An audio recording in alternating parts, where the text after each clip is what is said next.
दक्षिण एशिया के किसी न किसी देश में ये स्थिति आपको देखने की मिलेगी। एक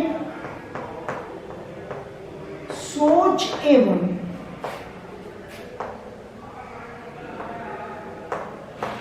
कूड़ा निस्तारण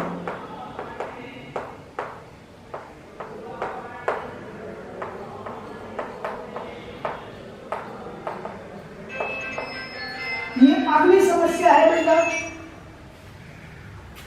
सोच एवं कूड़ा निस्तारण की समस्या।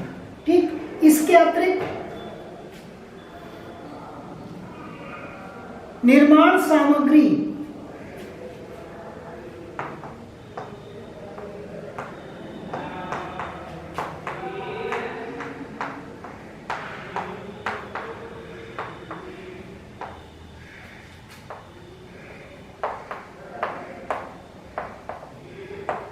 ग्रामीण क्षेत्रों में आपको देखने के लिए मिलेगा। जो निर्माण भवन निर्माण की सामग्री है उसमें बहुत अंतर पाया जाता है। क्या पाया जाता है? बहुत अंतर पाया जाता है। और स्थान विशेष पर क्या मिलेगा? स्थान विशेष पर उनमें अंतर देखने को मिलेगा। कैसे? कहीं पर भवन निर्माण के लिए घास का प्रयोग करेंगे, कहीं पर भवन निर्माण के लिए बांस की लकड़ियां या अन्य लकड़ियों का उपयोग करेंगे, कहीं पर ठीक अन्य किसी जो स्थानीय सामग्री है उसका प्रयोग करेंगे। तो जो भवन निर्माण की सामग्री है उसके निर्माण में, उसको प्राप्त करने में, उसको बनाने में समस्याएं वहां पर उत्पन्न होती रहती है। जो मकान मिट्टी, लकड़ी एवं छप्पर से बनाए जाते हैं उन्हें भारी वर्षा एवं बाढ़ के समय काफी नुकसान पहुंचता है। अधिकतर मकानों की रूपरेखा भी ऐसी ही होती है जिसमें उपयुक्त संवाद नहीं होता। एक ही मकान में मनुष्यों के साथ पशु भी रहते हैं।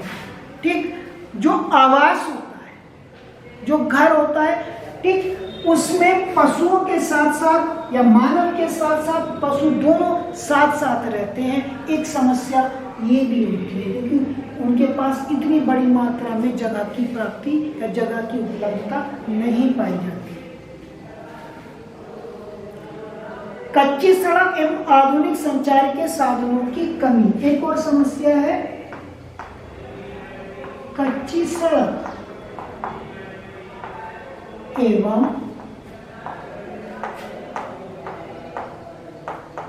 संचार के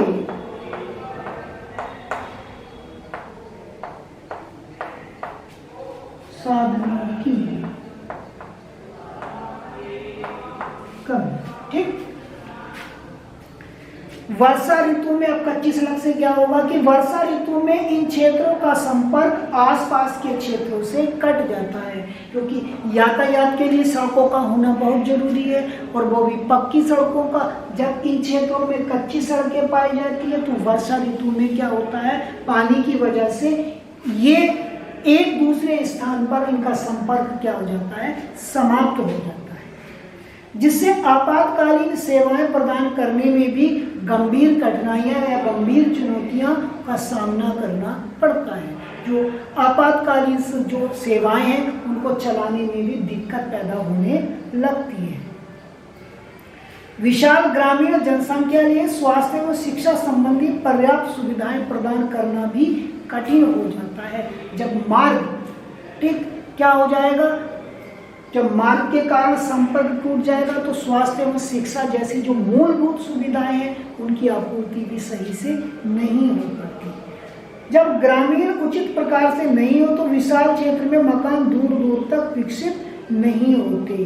ठीक, तो जब ये मूलभूत चीजें वहां पर पाई नहीं जाती तो जिससे बीच बीच में बहुत बड़ा एरिया खाली रह जाता। तो ग्रामीण क्षेत्रों में आपको देखेगा कि मकान अलग अलग दूर दूर बिखरे हुए नजर आते हैं और उससे भी इन संचार के साधनों या जो जीवन की महत्वपूर्ण चीजें हैं उनको एक स्थान से दूसरे स्थान पर पहुंचाने में क्या आ जाएगी, दिक्कत आ जाएगी। तो बेटा ये थी ग्रामीण बस्तियां।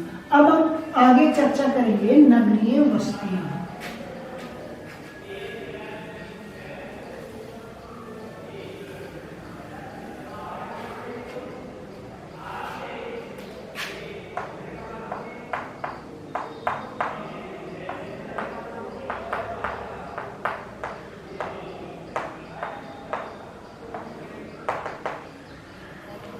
नगरीय बस्तियां, नाम से ही बेटा आप लोग समझ रहे हैं, ठीक।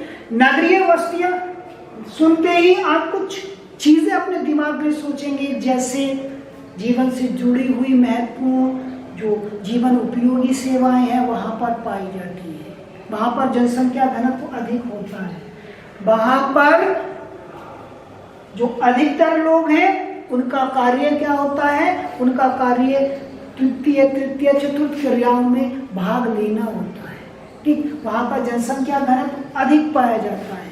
तो ये सारी विशेषताएं होती है जिनके आधार पर आप समझ सकते हैं कि इनको हम नगरीय बस्तियों के रूप में जानते हैं। और ये एक आधुनिक परिघटना है। वर्तमान समय में तेजी के साथ नगरीय बस्तियों का क्या हो रहा है, विकास हो रहा है, क्योंकि नगरीय बस्तियां एक नियोजित ढंग से बसाई जाती है, ठीक। वो सारी सुविधाओं का ध्यान रखा जाता है जो मानव जीवन को चलाने के लिए, मानव जीवन के लिए आवश्यक होती है। अब आप समझेंगे कि किस प्रकार तेजी के साथ, ठीक, विश्व में नगरीय बस्तियों का क्या हो रहा है, विकास हो रहा है। तीव्र नगरीय विकास एक नूतन परिघटना है, एक नवीन परिघटना है। कुछ ही समय पहले ये तेजी के साथ विकास हुई है। कुछ समय पूर्व तक बहुत ही कम बस्तियां कुछ हजार से अधिक निवासियों वाली थी। अब से कुछ समय पहले या बहुत कम समय में ही ऐसी बस्तियों का विकास हुआ है जिनको हम नगरीय बस्तियों के रूप में या नगरीय बस्तियों के नाम से पहचानते हैं।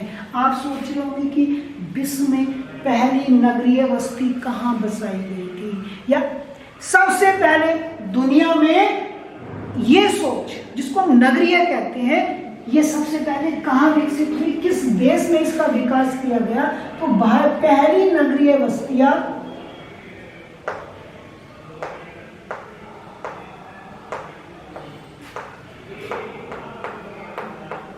पहली नगरीय बस्ती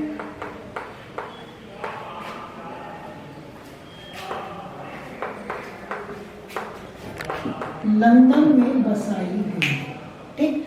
आगे की चर्चा बेटा हम अगली वीडियो में करेंगे।